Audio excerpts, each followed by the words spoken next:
a couple of things that I took away too today, and there's things I've thought about. One of the things is and I've talked about the most, and people everyone that puts up this content or this information about the market crashing, they never want to talk about the amount of millennial buying age people there are coming into the market. And right now it's still at the highest it's ever been, and nobody wants to talk about that fact.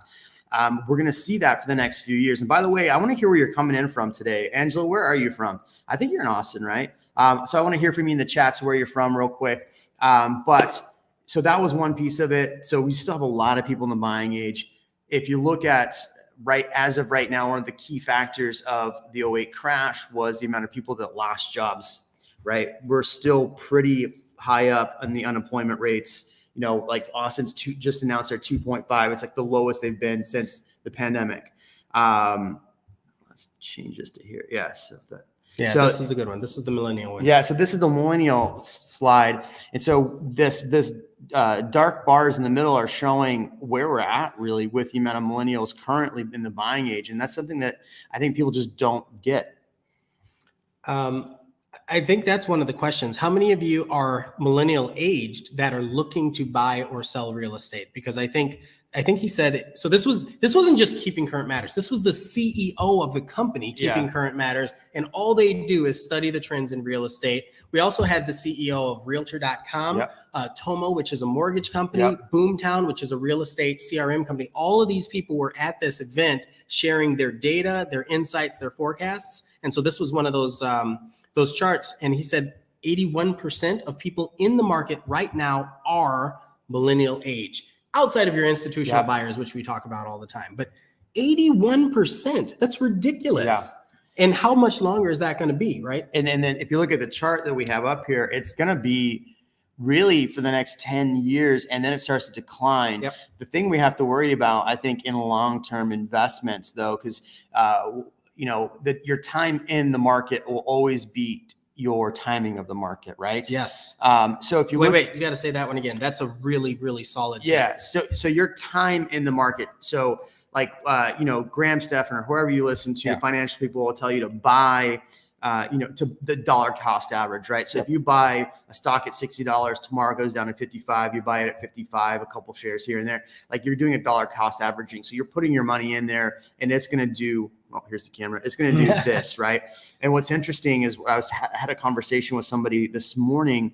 They were talking about, if you bought a home like in 1990, regardless of the crash, your values are higher. So it's the time in the market. If you bought a home in 1990 in the Austin, Texas area, for example, let's say you're spending $180,000, right? That's realistic for that. I mean, it may even less, a little less. Yeah. So $180,000, $120,000, you're able to grow. That equity has been growing. Look at that Tesla stock will split today. We should probably buy some. Oh, I was going to say, we're pretty heavy in there, right? Yeah. All right. I was like, wait a minute. Really? You don't have any Teslas? I have a lot of Teslas. Okay. I was like, that's one of those ones where it's like, okay, I'll buy when it's like under 7. Yep. Try to hold it as long as I can till 9, sell it at 9, buy it back at 7. I mean, you don't make as much money that way, but I think the longer you're in the market, so it's the same thing in real estate. It's the same conversation. And so, I mean, but there's a lot of people who purchased homes in 2008 who are now finally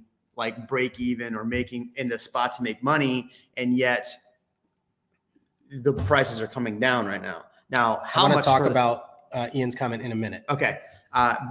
Prices are coming down, but if you think about it, the people that purchased that have been buying over the last 10, 15 years are not the same people that were buying in 04, 05, 06. So the loan types are different. I know you've heard that over and over, but that really does make a huge difference because you're putting 20, 30% down, 15, 10% down. But you have equity baked in, right? Yeah, you might lose money if you sold right away. Yep. But that's the whole point of being in the market for a while. Well, this actually speaks to that comment that just came up. This one down here. Oh, Ian's comment. Yeah, down 2 more. I thought Kevin was handling the millennials in the K-verse. Yes, he's playing Roblox right now. That's one of the early metaverses. I mean, I guess Minecraft was like the first big metaverse. What is it? Why do you think? Why would you want to hold any asset while it drops? So this is a really interesting conversation. Asset. Why would you want to sell it while it's dropping? So one, why would you want to sell it Yeah. while it's dropping? Or sorry, not why would you want to sell it, but why would you want to let go of something that's an asset that could or is bringing in income? If it's an asset, it's bringing in income. If it's a debt, if it's something that you have a mortgage on, that might be a different conversation. But if you have it as an asset and it's an income generating property right now, for example, there are a lot of people that their rental rates went up, taxes may or may not have hit them, and they're making way more money, even though the market's down. So it wouldn't make sense for them to sell it in this market. Yeah. So why would you want to hold an asset while it drops? Well, the thing is, a prime example. I realize that I don't understand stocks as well as I do. So I'm better off holding long-term versus trying to buy and sell. But here's a prime example. I bought Costco stock. I had a ton of Costco stock because I worked at Costco a long time ago, a ton of it. We're talking like hundreds of thousands of dollars of Costco stock. Yeah. Well, back in like the end of 2019, the stock dropped precipitously month over month. And so I was like, crap, I better get out of this before it keeps dropping. I sold and liquidated a couple $100,000 worth at $190 a share. Look up Costco stock right now, 530. 530. Oh my goodness. So I understand real estate a hell of a lot better than I understand stocks, but how could I have known that the C word was coming and pushing people to buy more Costco products, but I think that's the point, is if you're going, and here's the thing, people are, with this comment, people are assuming it's going to continue to drop. I think it will continue to drop slightly. But I think here's where the consensus was, and you might have the slide there, was that a typical year. Stop the share. Okay. Here you go. And I'll look for it.